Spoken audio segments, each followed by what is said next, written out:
Hey guys, welcome back to today's video. Today is Wednesday, June 17th, 2020, and today I'm going to be taking a look at the 2020 Senate elections. Now, I know I made a video about this roughly 2 weeks ago, but a lot has changed since then in terms of the national landscape. And yes, we were working in a very similar political climate, but the Republican Party has continued to digress in terms of support from the nation. The generic ballot poll is inching up further for the Democratic Party. Donald Trump is underwater in a number of key swing states, and the Republican Party is looking very down in a number of Senate elections that we didn't even consider competitive 3 months ago. States such as Iowa and Georgia, which we really didn't expect to narrow up as close as it is right now, which you will see at the end of this prediction, that have now all come into 100% play for the Democratic Party. Now, I understand some of these states are going to remain the same, but it is important to note that some of these races are going to be closer. And that's a lot because Donald Trump is not doing as well in some key Republican states. Riding on the coattails of a president who loses the Electoral College isn't always the easiest thing to do, especially in some key Republican states. If the Republican candidate is underperforming Trump's 2016 margin in polling data by 20-30%, for a state such as Montana with a very close race, despite Donald Trump winning by over 20% in 2016, obviously, if Trump wins by only 15%, it may not be enough to push him, or the Republican, over the top. But let's go ahead and keep looking through some of these states. So a lot of them do stay the same. Let's actually start out with the safe Democratic states because it is pretty much going to be a very good time period for the Democratic Party.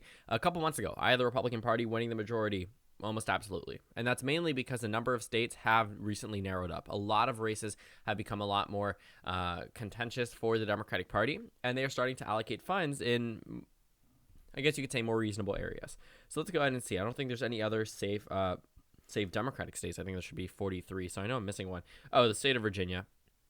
Virginia I usually characterize as safe. I could see it narrowed down less than 15%, but for right now, I definitely think that Mark Warner is going to outperform Joe Biden's margin, which is already going to possibly be 10-11% in the state. So when we take a look at that puts the Democrats at 43. We also have some safe Republican states that include states such as Idaho and Wyoming. We really don't see any real competitiveness in these states themselves. Oklahoma, Arkansas, Louisiana. A lot of these states are going to retain their solid Republican identity. Tennessee, even though it is an open seat, realistically not going to be competitive. And West Virginia. One notable absence from last 2 weeks ago's prediction, I guess in the beginning of June, Alaska. Alaska I am no longer going to be characterizing as safe. I truly believe that this will narrow down into a likely state. There is some, I believe there's a Democrat and an independent running, but it's a Democrat-independent primary, which means one of them actually ends up on top. There won't be both running. Both of them won't be running. So unless one of them runs truly independent, other than that, that's not really going to be a realistic win for the Democrats or an independent seat. But if, again, one of the other wins the primary, it could very much narrow down. The House election is close.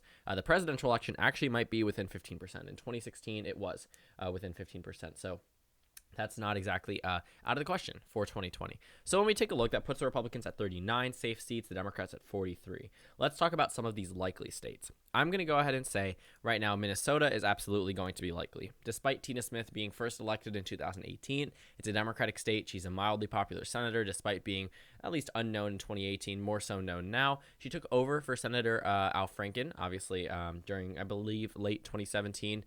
So she was appointed, then won in 2018. So this would effectively be her first term that she would win. The state of New Hampshire, I definitely could see moving over into the likely Democratic column.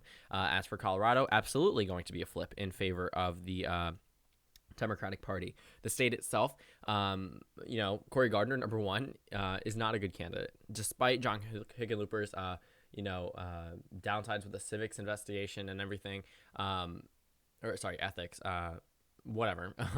Realistically, it's going to the Democrats. It doesn't even matter if it's Andrew Romanoff. It really doesn't. The Democratic Party will win with either candidate, and I think Hickenlooper will have the largest margin. I still think that he will win the primary, but it is important to say that regardless of who the Democratic nominee is in Colorado, the Democrats will win it, absolutely, and defeat Cory Gardner. He only won in a fluke Republican wave year, and Colorado has since, drastically shifted further to the left since 2014. So when we look at this map, that puts the Democrats at 46. We also have the addition of one more likely state for the Democratic Party, and that comes out of the state of Arizona. Now, I know Arizona is a state that has a Republican senator, but it's Martha McSally. Could you find a more unappealing candidate for the Republican Party in that state? I honestly think this was one of the most, worst moves for the Republican Party. Arizona has effectively turned from 2 Republican senators and Republican on the presidential level with more Republicans in Congress to more Democrats in Congress in 2018, 1 Democrat, 1 Republican, and now in this prediction, 2 Democrats, and possibly presidential, voting for Biden on the presidential level. Arizona itself, we could very well see blue for the first time since 1996.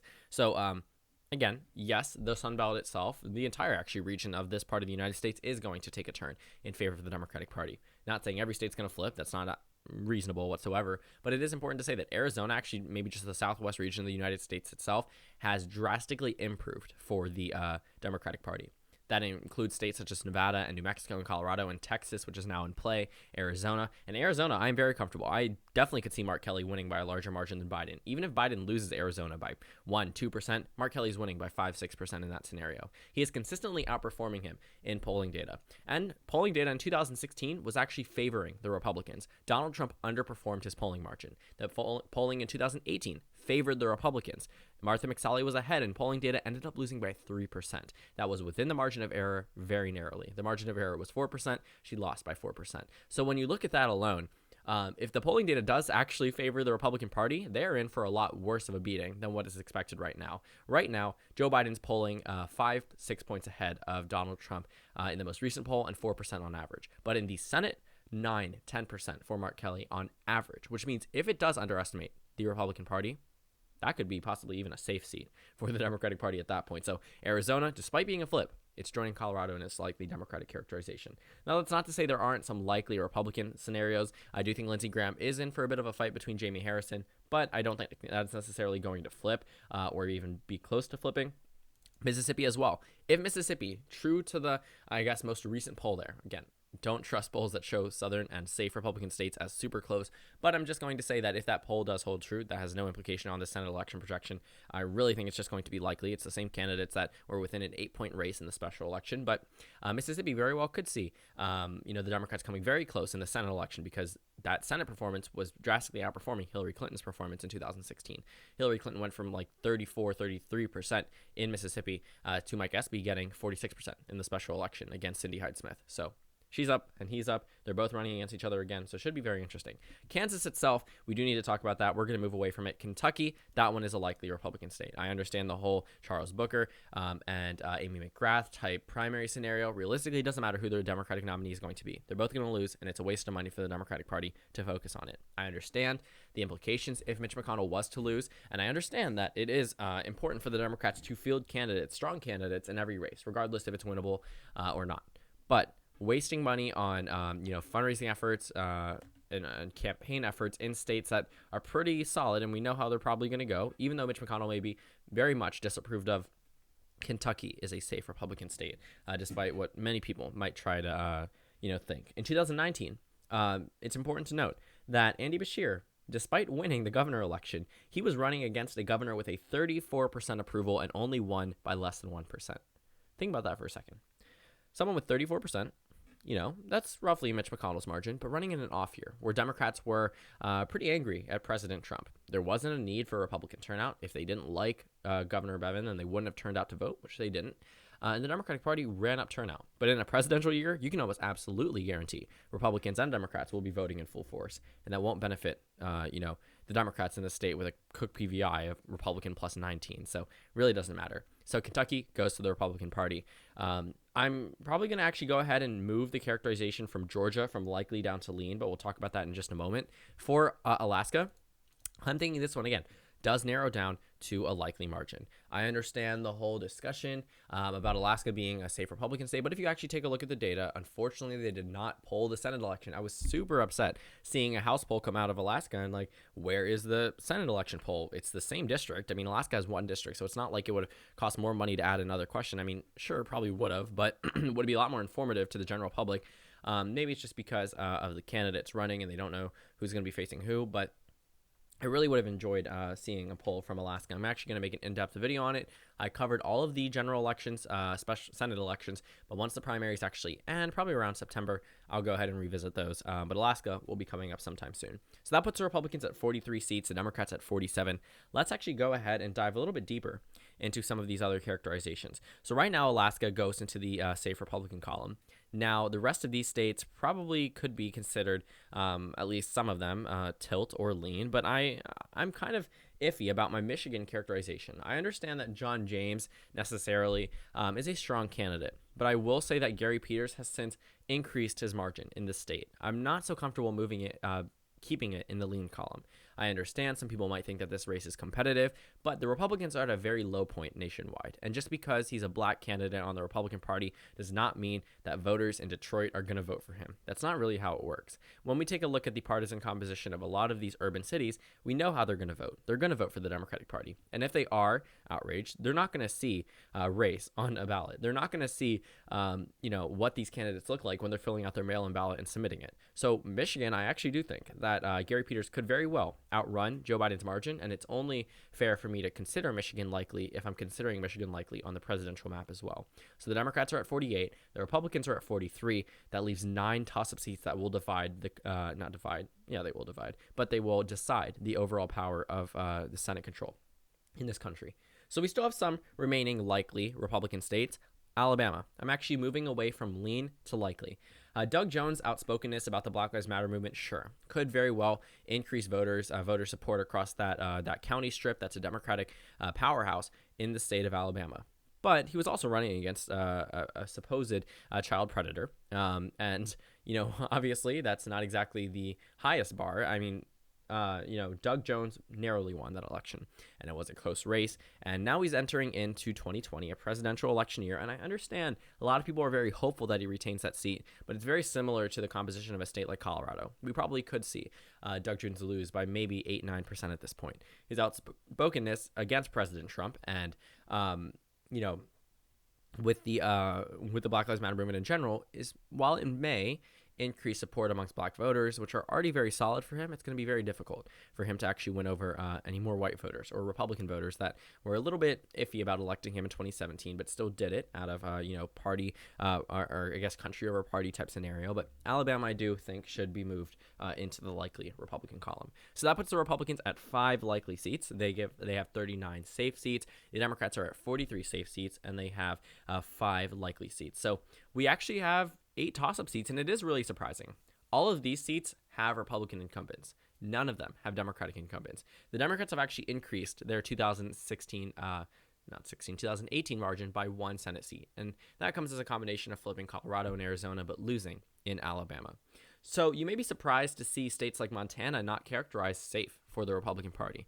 Number one, it was safe at one point in time, before Steve Bullock decided to run. When he said, absolutely, I am not going to run, I considered Montana likely and safe. There was no other real characterization because it was a safe seat, because there was no popular Democrat running. Now you have a popular governor running in Montana who already won a previous election with Donald Trump on the ballot at the same time, which means many Trump voters in Montana also voted for Steve Bullock. And Steve Bullock's not running against Trump in 2020. He's running against Steve Daines, someone who was elected in 2014 who could very well lose this election.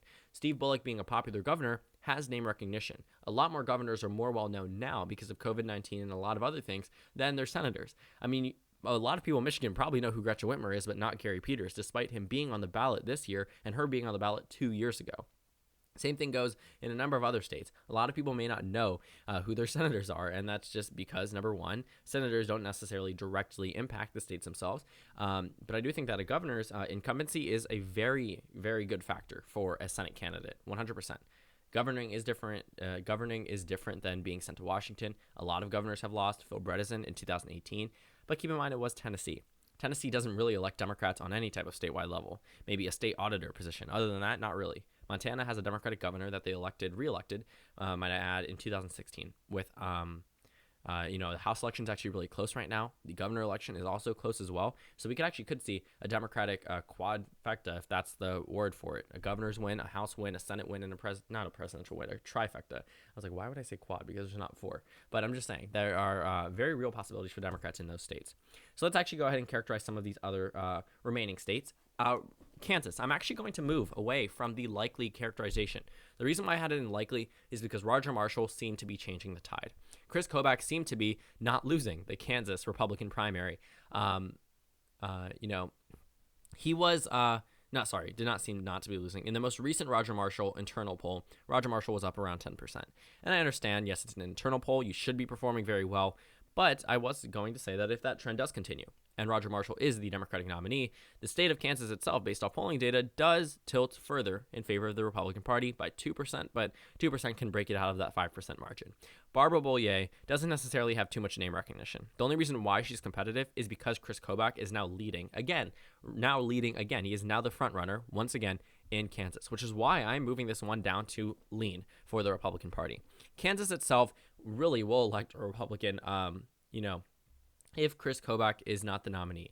If he is the nominee, I could very well see this race becoming super competitive and Democrats pouring in countless funds into the state itself. Kansas, I think, is a more realistic shot than Kentucky. Now, if you haven't researched the race itself, it is close because Kobach is one of the worst Republican nominees, yet has a very committed base. A very committed base of 35%, but in a race with 6 candidates that can't drop out now because the June 1st deadline is passed, that means that he could very well just win by a plurality. And that would be abysmal for the Republican Party there because that would effectively make this race competitive when they should be worrying about neighboring states like Colorado and Iowa. But Kansas, I am comfortable enough to move this down to the lean characterization. So for John Cornyn in Texas, I think it is going to be very difficult for him to actually lose this seat. I realistically don't think that's going to be possible.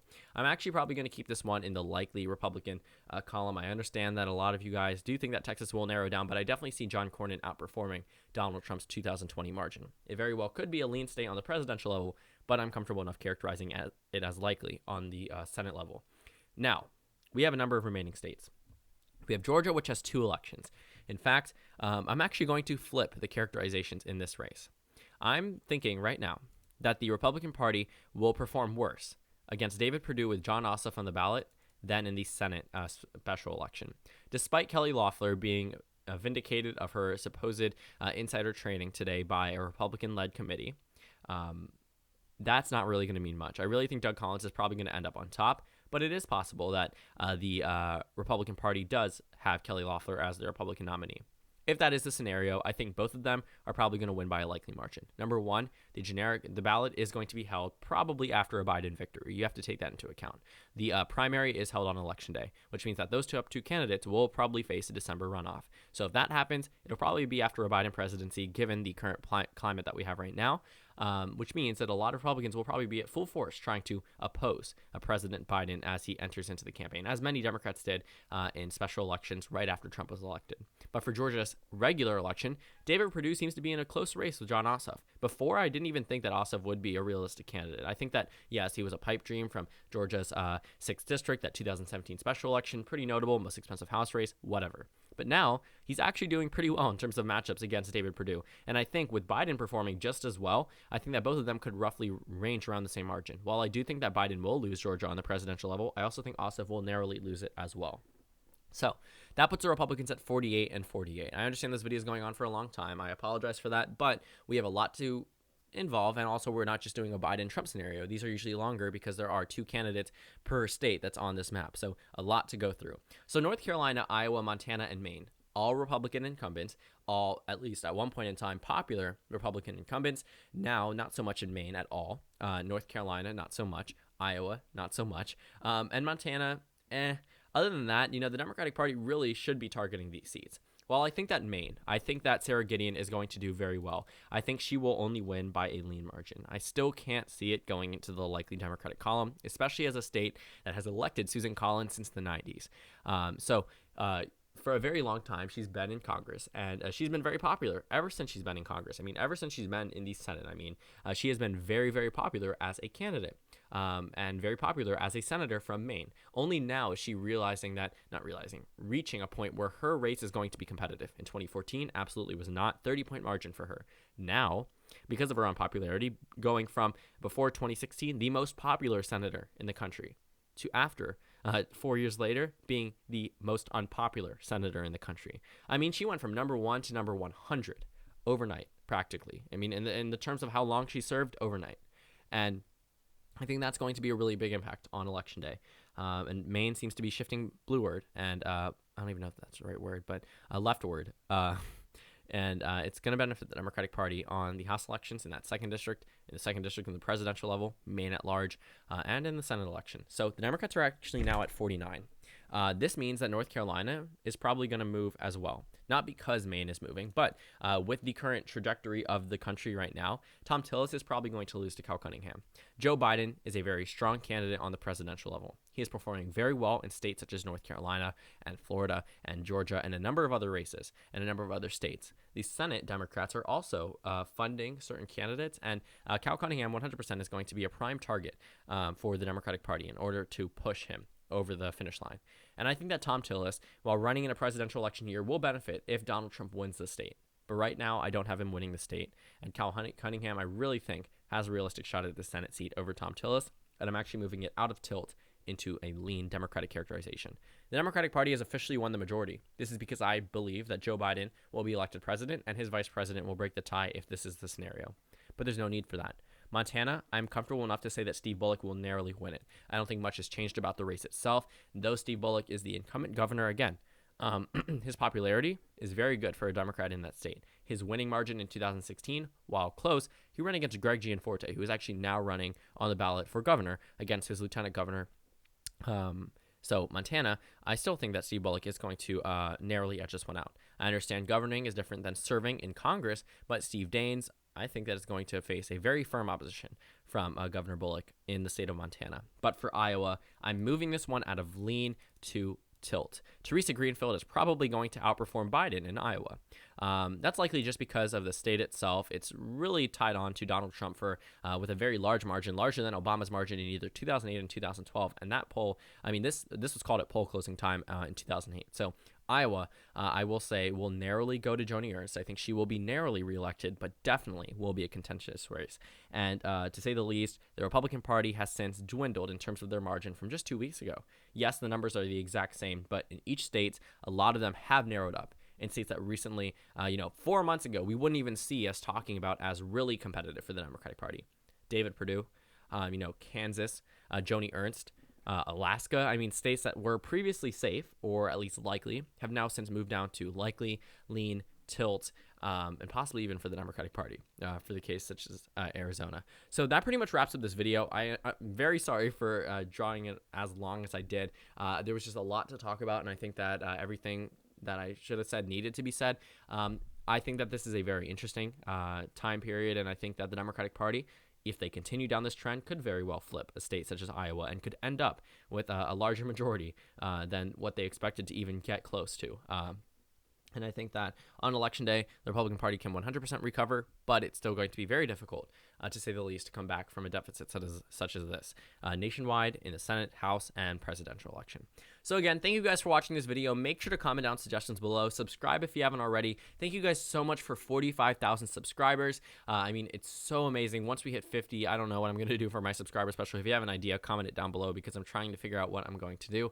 Definitely going to probably just record a video, maybe have a live stream, Q&A type thing. That's what I did for 1,000 subscribers, but this is such a big milestone. Thank you guys so much. Please consider joining as a member on my channel. I will be releasing the election night tomorrow night, I believe, the subscriber decided one that you all voted on for Biden's VP choice and the winner in each individual state. And like I said, literally 9 times. Thank you guys for watching this video, and I will see you all later today.